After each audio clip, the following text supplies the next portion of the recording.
The Box Seat, brought to you by our stable of sponsors: Woodland Stud, New Zealand Bloodstock Standardbred, Bracken Farms, Stonewall Stud, IRT, it's your horse and our passion, Australasian-wide Garrard's Horse and Hound, Ricciero Racing Stables, Lincoln Farms, the clubs Alexandra Park, Cambridge Raceway, Ashburton Trotting Club, Addington Raceway and Harness Racing New Zealand. Hi everyone, welcome into this edition of Your Box Seat, brought to you by our stable of sponsors. First part of the show today, Michael Guerin. As I say hi to you, we focus across the Tasman because excellent racing over the weekend and it's Inter-Dominion time. It is hard to believe, isn't it, Greg? And a big hi to everybody around the country and, of course, our friends in Australia, Inter-Dominion land. Hard to believe it's back. So much has happened since Ultimate Sniper won the title undefeated for the season. For the series, at Alexandra Park 2 years ago. Of course, the series abandoned last year because of COVID. So, wow, it seems like a long time since we've had the Interdoms. Thank God Majestic Man's there. Gives us some real New Zealand interest. And, of course, Robin's Playboy, now with Kerry-Ann Morris. But we had some New Zealand success, Greg, at the Breeders' Crown. Maybe not as much as we wanted. But I tell you what, it was a pretty darn strong Breeders' Crown on Saturday night. So well done to the first horses connections. We're going to review on the show today. Yeah, let's get straight into it then, Michael. We talk about the Tony Barron trained Queen Elida. Here she is in the predominantly yellow colours, getting to the outside. This is in the 3-year-old trotting filly section. She was able to pick up her third Group 1 and do it in grand style, Michael. 2-minute mile rate. She's putting together a great record now. And with those 3 Group 1s, the Vic Oaks, the Need for Speed, and now the Breeders' Crown, she was already very valuable, but even more so now. Yeah, I'm not sure she's a champion, Greg, but she's got a champion's record in these type of races.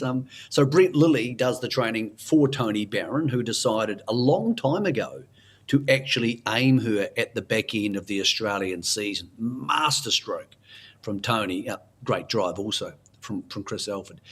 Tony's a breeder, as we know, Greg, and he had success at Timaru on Saturday with another pretty decent type of trotter. But what she's worth now, being by Love You, with that Australian success behind her, an early Australian success, well, when she goes to studs, Greg, as we both know, you start pitting her to one of the top stallions in the world, which are available to us now, and you're talking about, hopefully, if they're correct, 6-figure horses, Greg. So pretty exciting time for Tony, one of the good guys in harness racing. Also for Lil, a real New Zealand combination there, Greg. So I stayed up late to watch that one, and I was absolutely thrilled for a guy I would like to say as a friend, but I think he's everybody in harness racing's friend. Yeah, no question about that. 160-odd thousand she has been able to bank, and she is not finished yet. That was, from a Kiwi perspective, a bit of a highlight. We've got a few other Breeders' Crowns to review, though, so let's get into, wow, what a filly she is.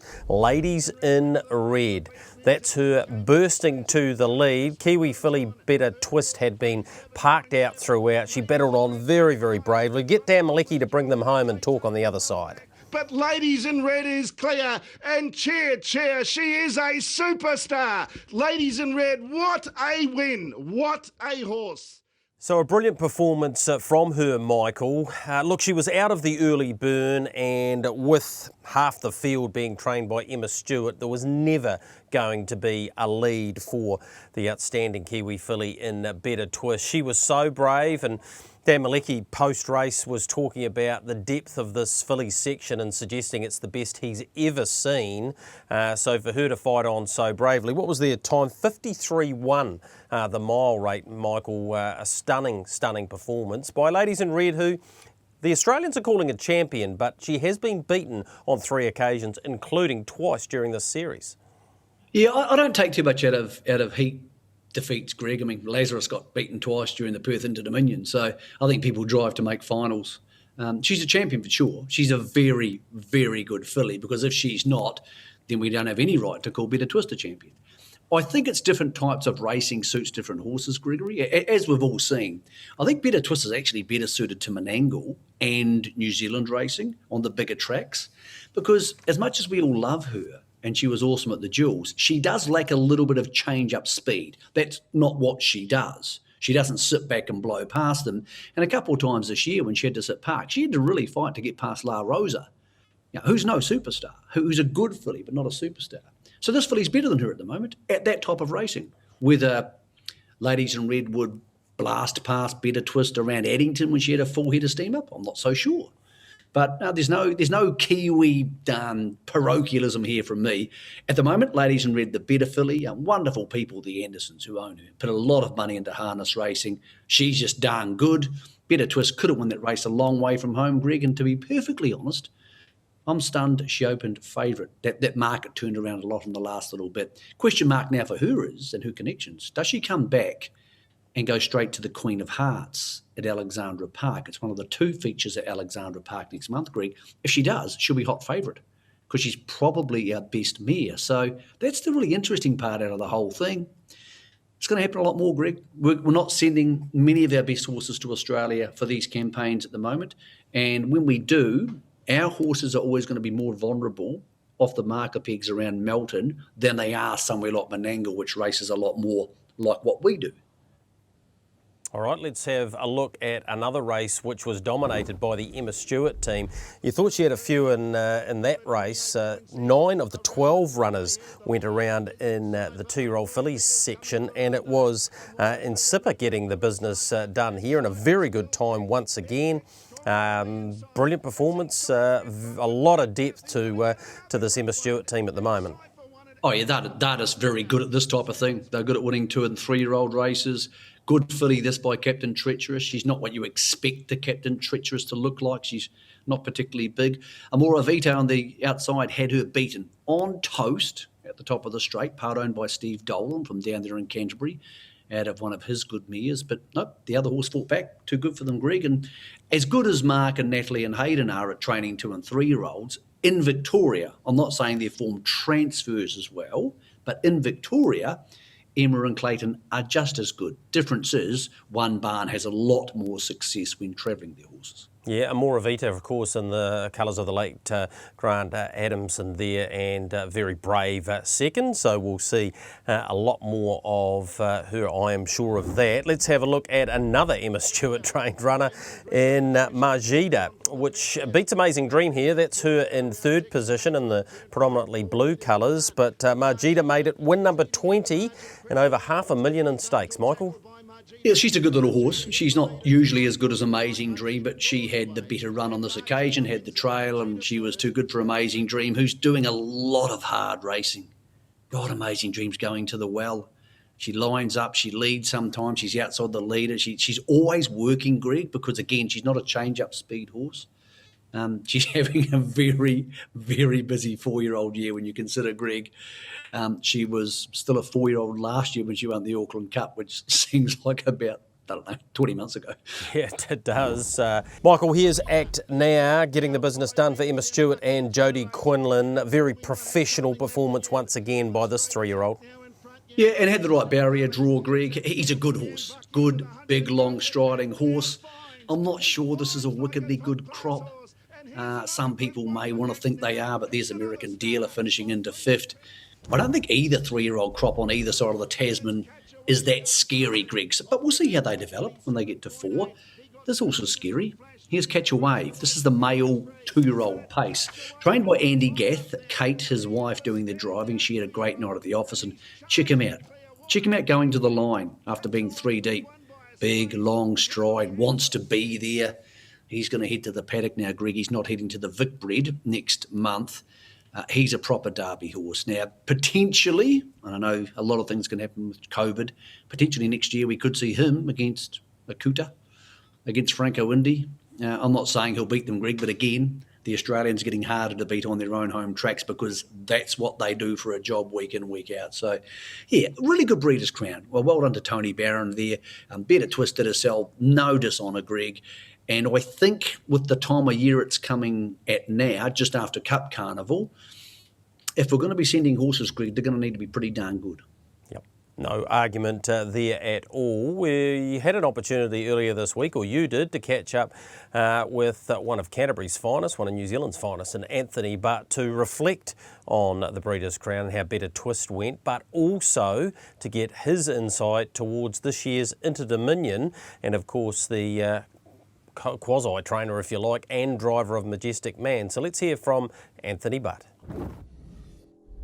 Well, Anthony Butt, thank you for joining us on the box seat. Inters have come around again. It's taken a while to get us to New South Wales, and you've had a bit of a bonus. Caretaker trainer and driver of Majestic Man. Yeah, really good.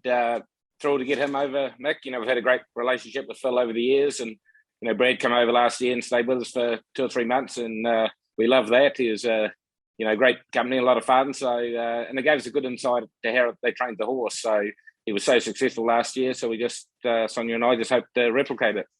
Okay, so he's been in your system before. I presume he knows the stables he's been in for the last week, and he's also been on your feed system. So not too many new tricks for him or you to learn? No, that's right. He came over last year, and, you know, Brad slugged him straight into our system, you know, the Aussie feed and that kind of thing. So worked really well last year. So, no, he just walked into the barn and he felt like he's second home. So, no, he seems really good. And you've had a lot of experience with these older horses, horses like Lyle Creek, obviously, when he came back from North America, and horses, you know, like Flashing Red in the pacing ranks. Is it a case of keeping them happy and maintaining them as much as keeping them fit for a series like the Inter-Dominions? Yeah, definitely, Mick. Well, he's obviously fit enough. He's come through the spring and through cup meeting, obviously. So he's had that foundation under his belt. So we don't have to worry about that side of it. And he's a funny horse to train. He's trained a bit like a galloper. He does, you know, not as much work as the average standardbred. So, you know, as I said, we're just got to work in his mind and freshen him up. And, you know, sometimes a trip away rejuvenates these old horses and a change of scenery. And, you know, as I said, the warmer weather over here might suit him. So, no, everything's looking good at the moment. How does he feel to you in work? Does he feel like a horse who's still willing? Yeah, I actually gave him a little trot this morning and felt really good. He's bouncing, and Brad said that's the way he goes good when he's fresh and bouncy and that kind of thing. So, no, you know, we all know he's a good horse. So, yeah, no, he feels pretty good. And putting aside the Dominion, where he was working earlier on a rocket fast speed, how would you line up the form that he's been in other races, like his third in the Free for All or the second, the Flying Mile at Ashburton, compared with some of the horses he's racing against? Because you've obviously driven one of the other favourites for the series, Amari Law. Yeah, this is definitely going to be a drop down for him, Mick. You know, like the New Zealand trotters at the moment are just outstanding. You know, Sunday Sun's time in the Dominion was out of this world, really. And, you know, horses like Bolt for Brilliance and Greg Hope's trotter and, you know, all those, you know, there's 4 or 5 really outstanding horses that probably any one of them come to Aussie that probably dominate. So I think it's, you know, it's definitely going to be a step down in class-wise for him. So, you know, hopefully that's enough. Is it a case where that gate speed is going to be crucial, not just at Menangle this Saturday night, but when you get to Bathurst and you get to Newcastle and those races, Ants, where I would presume you driving a horse as good as him might get quite a bit of respect if you can lead? Yeah, that's right. It's, you know, vitally important for a horse like him. He's got so much gate speed, so you've got to take advantage of it. And, you know, it's probably kind of come into play more on the 2 littler tracks, you know, Bathurst and Newcastle than Menangle probably. But so, yeah, he'll be driven like he normally is, and he'll be give it a good shot. Who's the horse to beat in the trotting series, Anthony? I think Tough Monarch. You know, he's a great old horse. He'll suit the 3,000 metres of the final. He's trained on the track, and you know, he's been racing in pretty good form. So, you know, it's an even series. Mary Law's got to be in there with a shot. Pink Galar, but you know, Funky Maggie's got a bit of a reputation in New South Wales, but the Victorian trotters can normally, you know, handle the New South Wales one, you know, on an average. So, you know, I don't think there's any standouts, but I wouldn't want to swap my guy. And what about the pacing series? You haven't got a drive yet. That might change before the end of the pacing series. Is King of Swing clear top pick? Yeah, I think so, Mick. It's actually a very weak series. You know, New South Wales have probably only got themselves to blame with the travel schedule they've put on, that so many good horses have decided to miss it. So, yeah, he's, to my mind, he's head and shoulders above them.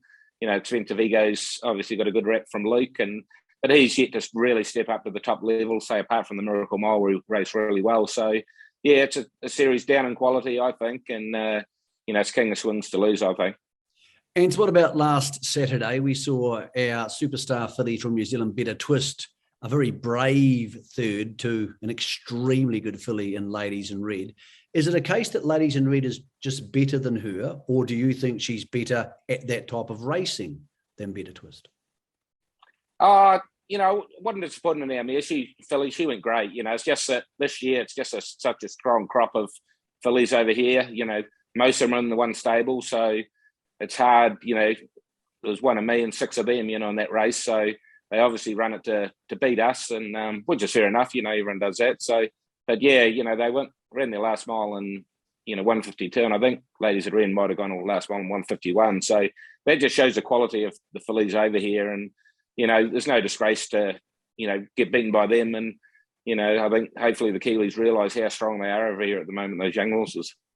Just remind us, Ants, heading into Saturday, how many Inter-Dominions have you won? There's quite a few next to the name. Yeah, 4 finals, Mick, 3 with the Trotters and 1 Pacers. So I'm always looking to add to it, but they had to win. Mate, best of luck the next couple of weeks flying the New Zealand flag, along with Phil, of course, and the owners of Majestic Man. Mate, there'll be plenty of people over here yelling for you and Majestic Man, 2 old Kiwi boys, come Sydney in a couple of weeks. No, thanks, Mick. Yeah, really great to be representing New Zealand again, and hopefully everyone at home gives a good push, because I think we're the only ones here. So a big thanks to Anthony Butt there, giving us a good insight into what's about to unfold, Michael. Heat number 1 features the favourite for the final. You can bet into the final at tab.co.nz, $2.20. The price for King of Swing. He's a lot shorter for Heat 1 of the series. I think he'll win this heat. I think he'll win the series, Greg, unless he loses form over the next 2 weeks. He'll go straight to the front this week. It should be a doddle for him. Then they head to Bathurst, then Newcastle, where his gate speed will be even more important. Luke McCarthy and Belinda McCarthy have 4 in the series. I asked him to rank them yesterday. He said clearly the King, who of course is the older half-brother to Better Twist, is on top. So no reason, Greg, after his impressive trial at Menangle last week, to think he won't be winning this. And it's going to take an awfully good horse to beat him in the final, which is at Menangle 2 weeks this Saturday. All right, bit of Kiwi interest there with former Kiwi Zeus Bromack and the likes of Burnham Boy. The second heat also features expat Kiwi Alta Orlando, who's just done a marvellous job. Robbins Playboy makes his Menangle and Australian debut, and of course the second favourite for the series off the second row, Expensive Ego, goes round at $1.60. The Chariots of Fire winner, who ran second in the Miracle Mile, was brutal winning last start in sub 149. I think he'll overcome the second line draw, but the problem for him, not only in this heat but in the series, is he's not going to be leading up and winning races for fun, Greg. So I think he'll win. Ultra Orlando's got a great chance. He'll jump straight to the lead and therefore probably not be too heavily challenged. The question mid-race would be potentially whether he hands up to Expensive Ego being an Inter-Dominion heat. Robbins Playboy, I spoke to driver Robbie Morris during the week. He said, look, horse settled him well. We love the horse. We're going to drive him to his strengths, try and drive him for one run at them. Wouldn't be surprised to see him make his way into the final, Greg. Probably can't win it. For the Wilsons, good luck to them down there on the deep south. But I think he's a horse, Greg, who is going to have a cool time over there in the Group 3 free-for-alls at Menangle. I think he'll make the final, and then it's going to depend on his barrier draw, whether he can hug the rails. Third of the Pacers heats features another of the McCarthy team in Spirit of St. Louis. The former Kiwi, who's got a beautiful barrier draw, has come up the $2.70 favourite, $11 if you want him to back him to win the final. The second favourite is off the second row, and it's the Kiwi, the Stonewall horse in 888, $3.20, $10 if you want to back him to win the final. He might need some luck in the first heat though. Yeah, he will. He follows that Elmer's image because the one horse is going to come out because it's an emergency. And if it happened to lead, 888 sitting in the trail could win, but I don't see that happening. I can see maybe Atomic Red rolling forward and getting the lead. Either way, Spirit of St. Louis, who's been flying, was 4th on the Len Smith Mile last time, charged home. Start before second, charged home.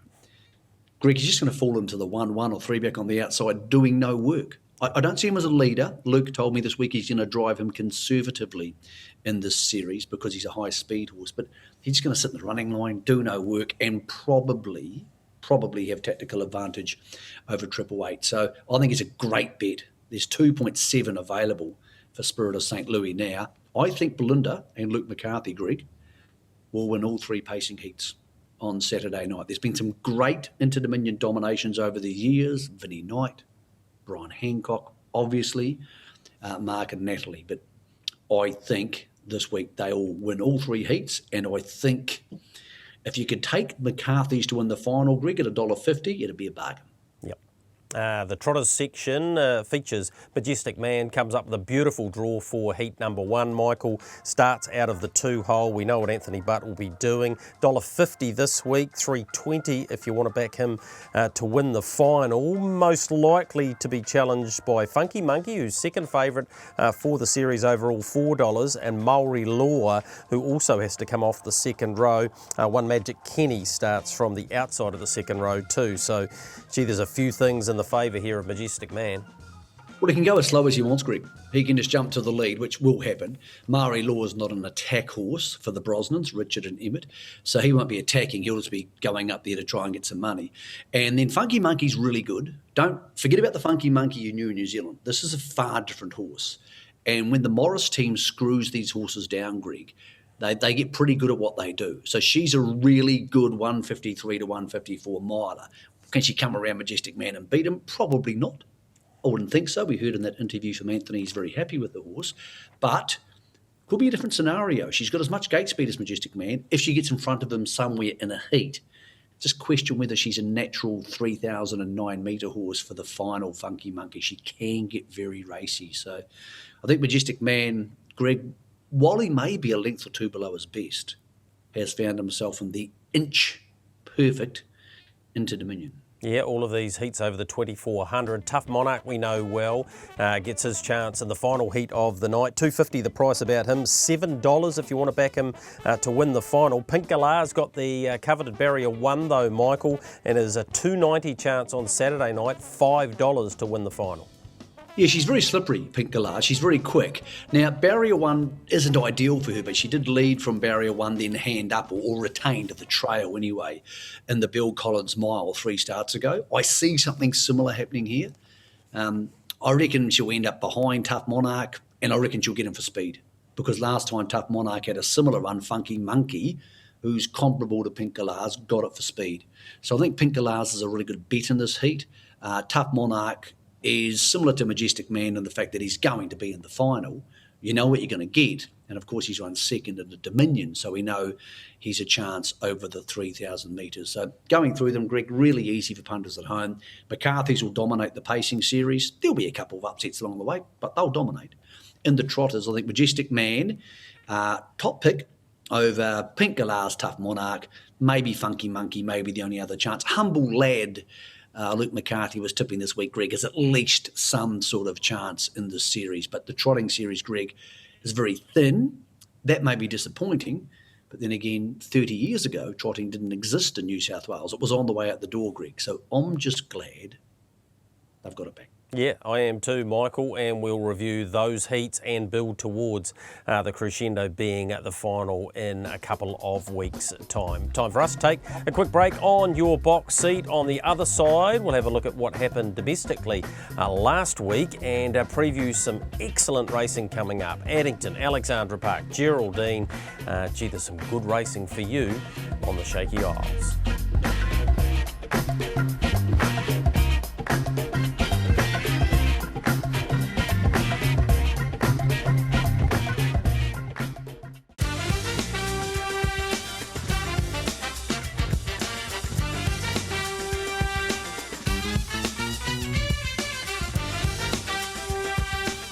Welcome back into your box seat. Time for us to go to the Far Lap Raceway last Saturday and take in the Summer Cup at Timaru. Here is Above and Beyond, 3:16 and change. Win number 4 of his career, but geez, gone some cracking races. Have a look at the horse wide out in the court colours. No Time Like Now, charging home. Just got into a rather awkward position. Coravelli Star in the red colours. Cheesel right there. but it was left to the Dunn camp. He's a Sport also making up some good ground there for Colin De Philippi, but Above and Beyond has been way too good for them, and expect to see him going around in all of those country cups and maybe even heading down to Central Otago, raced by the Gordons of course, and off the back of a solid cup week. He delivered, and in very good style, there last Saturday. Above and Beyond, I was actually quite surprised that it was only win number 4 in his career. He's going to win a few more than that. A guy that has won way more than that, is Craig Thornley, and he managed to get to a milestone victory there also on Saturday. Picked up a couple of wins, the first one with Clyde in the Donna Williamson colours, and then this one with the Dominator. Got to the front, was able to dictate, starve off Show Me the Grey, and proved too strong for them. He's a likeable fella, Michael, Craig Thornley. He's driven an Inter-Dominion winner in Play On. Of course, he was the regular pilot of the outstanding mare Nerea Franco. And he's just an all-round good bloke, very, very good farrier, handy around the stables there, the Franco stables, and driving this one for Donna Williamson, picking up that double out of her Belmont Park base. You can't see the big smile, but you can see it in his eyes. He's delighted to grab 700 wins, and he's a guy particularly around Christmas time, around the Westports and the Reeftons and Motukarara and any other track that you go, yeah, CD Thornley, I'll put him in. Yeah, and Greg, he would have had to earn a lot of those 700. You know, there hasn't been much driving here for Mark and Natalie and Cran and Barry and Tony Hurley. Or, you know, he hasn't driven for the biggest barns many times in his life, like the double the other day for Donna. That sums him up. He's driven all sorts of shapes and odd, weird horses for all sorts of people. His Inter-Dominion winner, I think, was 40-1. Play On again from a small stable. So, you know, it shows you how good a horseman like him is. And I always think, Greg, when a guy like him gets to a number like that, which is a gigantic number, you know, if he had worked for the leading stable in the country, and that's no insult to Sprayton and Lodge, because Stephen McRae's done a great job getting him horses, but he doesn't race that many horses. If he worked for a big barn, Greg, he'd be in the 1500s. Simple as that. He's just one of those very talented horse people we have in this country who can do a whole range of things. And I think a lot of people would have been really thrilled to see him get to 700. And if we all know Craig Thornley and his work ethic, I don't think he's finished yet, Gregory. No, absolutely not. Congratulations to Kyle Cameron and Philippa Wakeland and Stephen Noble, both of those being able to achieve 50 career wins to boot. A guy who got win number 1, Wilson House, of course, son of Michael J. He dominates the Manawatu circuit, as we know. He dominated this race 1, 2, 3. I felt sorry for him at the last set of meetings there because he looked like he was going to win a race, Michael, and the bloke who actually is driving the 4-horse here, Blair Orange, pinned him right on the post, but he'll be able to put that photo up on the wall. He's beaten the 4-time winning premiership driver in Blair Orange and got it done with Carrera Lucia. Well done to you, Wilson. Big smile. Gee, when I first saw him coming back to scale, I thought, isn't that MJ House reincarnated? Looks exactly like him. So that's win number 1 of his career. He sits really nicely in the cart, and I think he'll win plenty more races. And I understand that Michael House is going to have a satellite stable further up the line, if you like, so he can attack Cambridge a little bit. Yeah, I was reading that the other day. That's great news, and Cambridge would love that because they're doing their best to get as many southern type horses up as they can. Good on Wilson. You know, it's a great place to learn, Greg. It used to be like that West Coast circuit in the old days, but obviously there's a lot more racing at Manawatu. And it's great for young drivers to go down there and make some mistakes and have some success and to try and beat people like Blair and Jim Curtin and those sort of guys. So I think the circuit racing, Greg, I'm really happy Manawatu has been saved. I know a couple of years ago people thought it may be on the way out, but it has a real role for some horses and also some people. So Wilson won't be stuck at Manawatu for his whole life, I'm thinking. But it's a great place for people like him and plenty of others, Greg, to learn their trade. Yeah, of course, the Palmerstonian was won by Franco Hoffman, who's owned by the King of Kaikoura. So I was talking to him the other day and suggested to him, Blossom Lady, Mr. DG, Franco Hoffman, they all sort of roll off the tongue a little bit, maybe, Michael? Very similar. I think Franco Hoffman might need to be going around for a bit longer if he's going to be catching up to those two, Greg, maybe for about 16 or 20 years. But as you know, when you win the big race anywhere on any given day, especially a race that's got a name attached to it, like the Palmerstonian, Greg, it must feel pretty cool, and it's a reason to celebrate. Yeah, good on you, Bob. Bob Rochford, of course. All right, leaving Manawatu there. We need to have a chat about, well, we talked about it on SENZ the other day, Michael, in terms of what's happening in December, January with the new change of calendar. So here's Alexandra Park, the Northern Breeders there on the 10th of December, and a couple of other features there. So 20,000 for the 3-year-old colts and geldings, same for the fillies. And it leads into the size stakes, of course, that, and there's a free-for-all trot. Methven have their 2 green miles on the Sunday. There's the big night at Alexandra Park, the first of 2 Group 1s in December, Queen of Hearts. The Summer Cup is there, which leads into the Franklin Cup, $25,000 Eastern Light Trot, and a 2-year-old Northern Stakes there as well. Cambridge just have 1 feature now in December, Michael. It's a Country Cup, and then we go on to the afternoon meeting there at the park with the Dunstan Size Stakes Fillies Final. So it's a completely different look to what we're used to, particularly at the park. It is. Look, part of me, Greg, doesn't like the idea, and another part of me thinks it may not matter too much. Part of me doesn't like it because I would like to think that the racing in December is going to be interesting and I'm going to jump up and down and enjoy going. But I think to most people who go to the park in December, and I'm not talking about the December 31st meeting, we'll get to that as we see where the January races are heading. Greg, most people who go there, apart from the industry participants, go for a beer, to celebrate Christmas and to hang out with their workmates. And a nice race like the Queen of Hearts is really going to help, and that's going to be cool. I don't think it's going to change their lives much. Now, the Auckland Cup is different, but of course, it's headed to late May. It's a big race, but I still think it's bounced around looking for a home, and I'm not sure where the best version of that home is. It does go to $400,000 in May. So let's get behind that at the back end of a really busy autumn and see if that's the place where it deserves to be. So I would like there to be a few more sexy races, Greg, at Alexandra Park in December.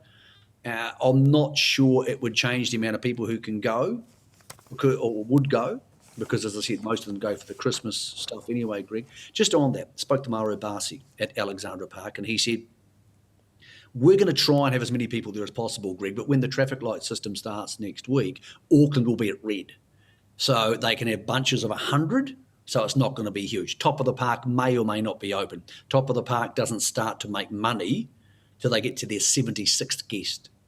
Right. So you're not making a lot of money if you open it for 100 people.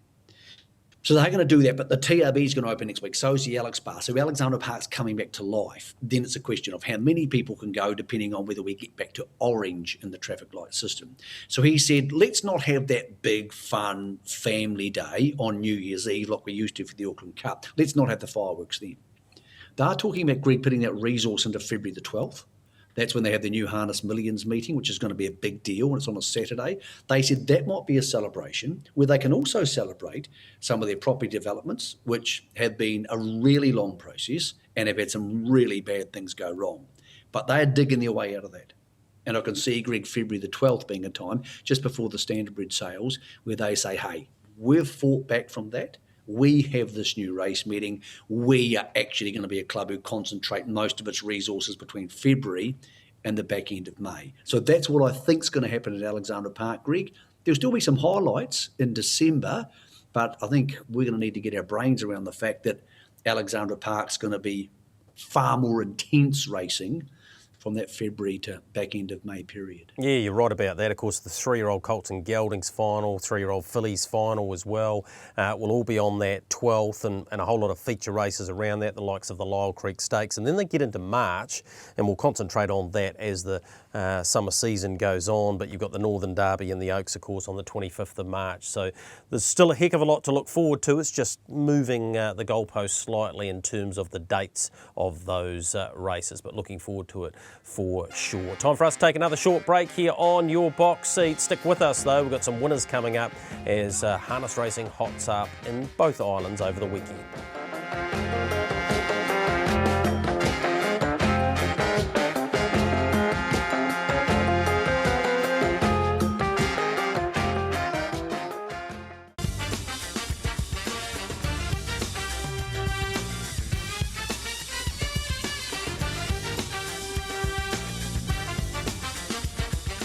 Welcome back into your box seat. Before we get into the preview of what's ahead this weekend, the race meeting on Sunday at Banks Peninsula, the junior drivers race, the Paul Renwick race, got abandoned after a horse skedaddle lost driver Ben Hope. Now, all things were A-OK with the horse, courtesy of Sam Thornley catching it. Brilliant piece of horsemanship there. And Ben bounced up, no problem at all either. The race got abandoned, and I spoke to Tony Stratford, who actually trained the winner, if you like, or the first horse past the post, and they were a bit aggrieved that the race got called off because it didn't appear that the clerk of the course called it off or there was a siren or anything like that. However, it happened at a point of the track, and I'm not defending what has unfolded, but where the clerk of the course was way up the top end of the straight, so probably about 900 metres away. And as a result, the stewards, under a rule that they do have available to them, abandoned the race. And watching it from home, I thought there's no choice here. They have to do that because more than half the field, half by pulled up. One of them that didn't was Corbin Newman. Well, he pulled up initially, then he thought about the 800 metres. I think this race might still be on. Now, the reason we're not showing you the footage is because we can't get access to it. But and then he went on with it and tried to win the race. So it was a no-brainer from that point of view. I understand that the Calypso Rock crew, the people who own it, and of course Tony Stratford who trained it, feel pretty disappointed. I totally get that as well, but you can't have half of the field pulling up and then a couple of them deciding to carry on and calling that a race. So an unfortunate incident, but these things sometimes do happen in our sport.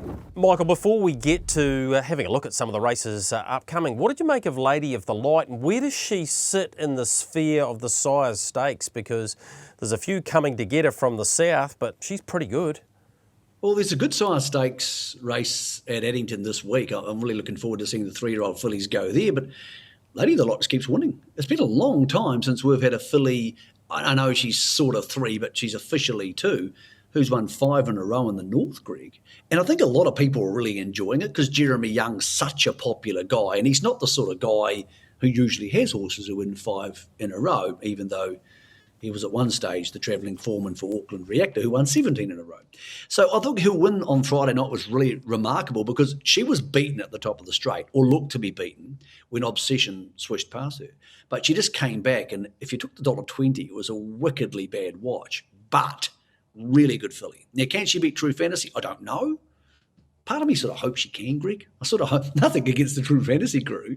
I just hope that, you know, she can be really competitive in that Sire Stakes Championship, which is the other Group 1 in December, coming up on December 31st. So really love seeing her evolve like this. And as Zinni, as everybody calls Jeremy, said, he said it's exciting for people. It's exciting for people to see the horse winning races on end. So that was the real highlight last Friday night. One of the other highlights, Greg, was John Dickey is these days back training by himself because Josh and his partner Sammy Kilgour have moved to Victoria. He produced a really big maiden win at last Friday night. A horse called Old Town Road. Won by 9.5. The times weren't overly quick. They weren't buzzy, but you know when you're seeing a good horse. He's a pretty good horse. He'll go there this week, Greg, for race 3. He's number 5, and he's probably a 3 or 4 win horse already on ability before he needs to improve too much. So probably should be winning again this week, Greg. We parry things back a little bit this week. It's not quite so big and bulky, the meeting full of good horses, but I do think, Greg, even though we don't have the major open class races next month, we still got Franklin Cup. It's still a darn good race of 50K. I still think there's going to be trainers now thinking, good, I'm not going to have to take on the absolute superstars. I was talking to Ross Painter the other day. He said, good, I don't want to be taking on Sunday Sun. I want Anded Over, who won last week, and Ross got a double there last week with Lady Be Good. They don't want to be racing the good horses all the time. And this carnival is going to give them a really good chance to tackle Green Lane Cup type races without having to take on every superstar in New Zealand, Greg. So that's the silver lining to not a cloud, but to the changing environment of the Northern December Carnival. Michael, you mentioned True Fantasy there. She takes her place this Friday night at Addington Raceway. Let's go back to Ashburton during Cup Week. This is her in front. Remember Me's in the trail. Gets pretty close to her here. That is Cover Girl in the predominantly green colours of Bob Butt there. Allegra gets through, but she's a quality filly, True Fantasy. Mark Purdon takes the drive this week as Natalie Rasmussen's copped a suspension during Cup Week, but she's going to have a work cut out from the outside of the gate because Cover Girl's got barrier 1, Allegra's in 5, Queen of Diamonds, who also won on that day, Michael, is in 6. Would you still be thinking True Fantasy can win this race, and will she start probably under $1.50? Yeah, it comes down to odds. I don't want to be taking $1.40, $1.50 for her from barrier 8. I know Mark and Hayden completely dominated Cup Week at that other level away from the two major open class paces, but I think she's the best filly in the country, Greg, but she's not going to be just rocking up and winning every race. There was a little element there of Natalie driving her cute and her waiting for the other horse, but yeah, I think somewhere along the line she's going to get beat, as she did in the Jewels. I'm not sure how good she is, Greg, but once she has that sustained All-Stars polish on her, I think she'll win more than she loses. But yeah, this week, it wouldn't even stun me to see them, Greg, drive her differently, drive her back in the field. She's got to learn to race back in the field. She's done it in the past, but during this campaign, and try and come over the top of them. So I'll just be a little bit cautious about her this week, even though I have no doubt she's the best horse in the race. It's not a sucker crop, Greg. There's some decent horses in here. Yeah, race number 7, the Allied Security Support Addington. It's for the fillies and mares. Some of these horses looking to make their way north for the Queen of Hearts. One who's already gone is Need You Now. The Mark Jones pair of Plutonium Lady and in particular Stylish Memphis, who went to the trials at Ashburton. That's her in the gold cap of Ricky May. Now, Ricky May won't be driving at Addington. Neither will Colin De Philippi, both after suspensions. And I just love the way Stylish Memphis found the line here, Michael. Sweet Bells in front, but have a look at her last 100 metres. Mark Purdon in the sulk. He knows her well. Won a New South Wales Oaks with her, of course.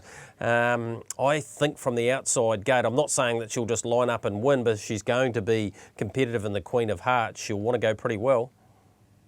She's a remarkable horse because she's won the New South Wales Oaks, she's won the Ladyship Mile, and she raced in the Miracle Mile, Greg. She raced in the Miracle Mile. If the horses for this race in the Miracle Mile, they'd have a headache for a week.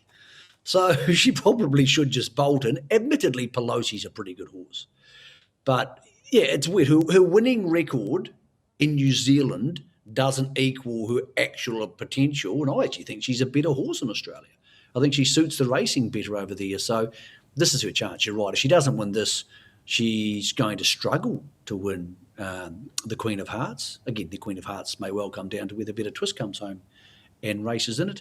But I think eventually Mark is thinking back to Sydney for her, back to the Ladyship Mile.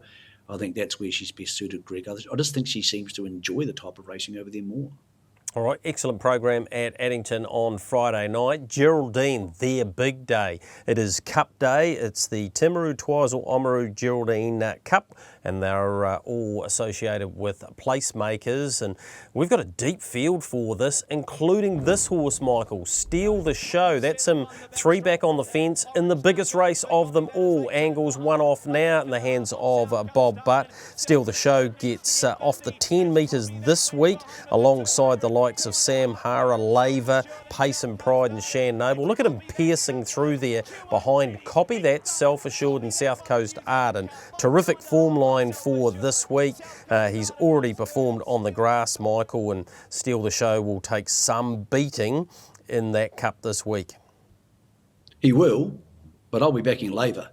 If Laver's in the final acceptances, Greg, I'll be backing him because he's just been ginormous over all the carnivals. He's probably had a few days rest after the free-for-all. He had a pretty torrid run, but I like him, Greg. I think he's almost gained enough respect now that when he's away from Copy, that and Self-Assured, when he goes knocking on the door, they let him in for the lead. So Laver for me, but I agree, Steal the Show, fantastic. 4th in the Cup's going to be great for him anyway, Greg. And as we saw last week at Timaru and also at Mota Carrara, where Paul Nairn trained a double, any Cup week form, Greg, is transposing so well to these other meetings. So if you're doing your form this week, punters, look out for those 6th and 7th and 8th at Cup week. Greg, tell you, caught me last week, Kelly's Delight.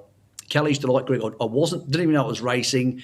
Saw the race out of the corner of my eye because I was busy on Saturday. Saw it win, and I was like, that's exactly the type of horse I've been telling punters to back for the last couple of weeks. So she sums up how horses can run 8th during Cup Week, Greg, and they just come out and sit parked them in the next start. Here's another example for you, Michael. Let's go to race number 10 at Geraldine on Saturday. The horse in the green colours getting through on the inside. Now, we know who's coming down the outside. His name's Oscar Bonavina. He won twice at the Cup meeting, including a Group 1. This is Phoebe Onyx getting through, charging home, and an excellent run from him. He was luckless on Cup Day. He takes his place off the 10 metres along with his stablemate With Ice, who's the widest runner out there too. Wasn't the worst run either, Michael. So the Bob Butt team, I'm expecting them to fire up over the next 5 or 6 weeks, particularly around the Canterbury region, and maybe even he might take some further south. But Phoebe Onyx is a good example. Second behind Oscar Bonavina. It's got to be a good form line for a race like this.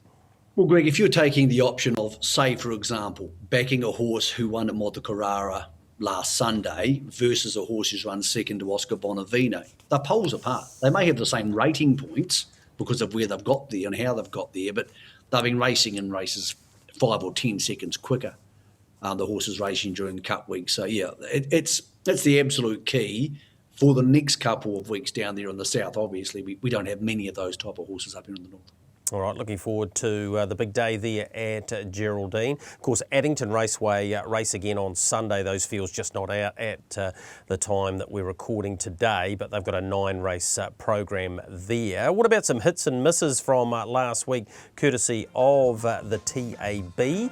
And they look like this. Rangi Ora, that was the midweek race meeting. Jenna Bella, 2,000 at $2.40. Nutcracker at Winton, 2,500 at $2. Old Town Road, the horse that Mick mentioned, backed into $1.80, decent win there, and a good play on Above and Beyond, who actually was $8 into $3.30, so a decent go in that Tembaroo Cup, 1,500 there. Some of those that missed, Benson's Mate was awesome first up and then got beaten last time.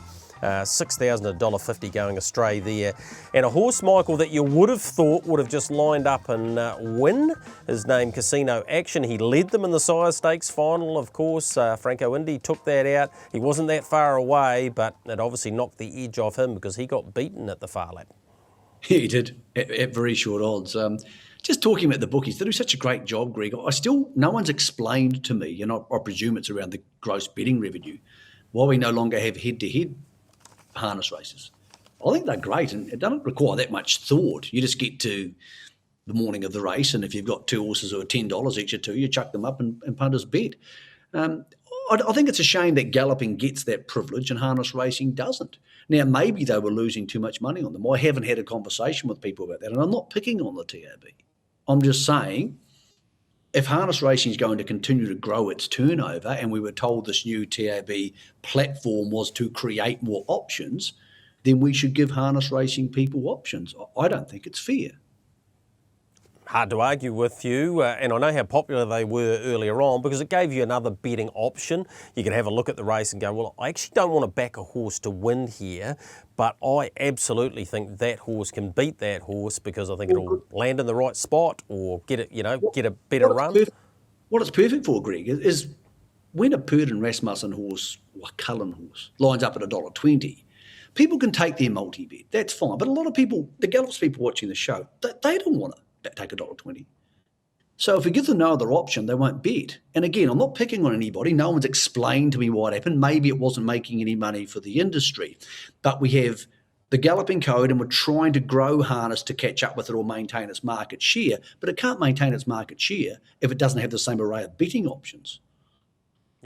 No argument there at all, so maybe we can resurrect the head-to-heads for the coming Christmas racing period. All right, Michael, we need to get some money in the bank so we can buy some presents next month. So you've found us a winner. I never expected that on any level, but you've got a winner for us, and it starts in the Inter Dominion heats. Yeah, look, I really like Majestic Man in the trotting series, but I think Spirit of St. Louis is just in the perfect race this week. And I had a good talk to Luke McCarthy. He's confident, 2.7, 2.6, depending when you watch this. That's good money. to be honest, you could just go multi, Majestic Man, and King of Swing. Enjoy the racing Saturday night. Next Wednesday, they head to Bathurst. So next week on the box, we can preview the second round of heats. First time ever, the Inter-Dominions have headed to Bathurst. All right, so you got Bathurst and Newcastle the following weekend, and then it all goes back to Menangle for the grand final. We'll get a great opportunity to preview those as well. I've actually gone for Ranger Rick. It's a horse trained by the Duns. Got back on the inside at the far lap last time and got clear late. Starts from barrier 2 and race number 1 on Friday night.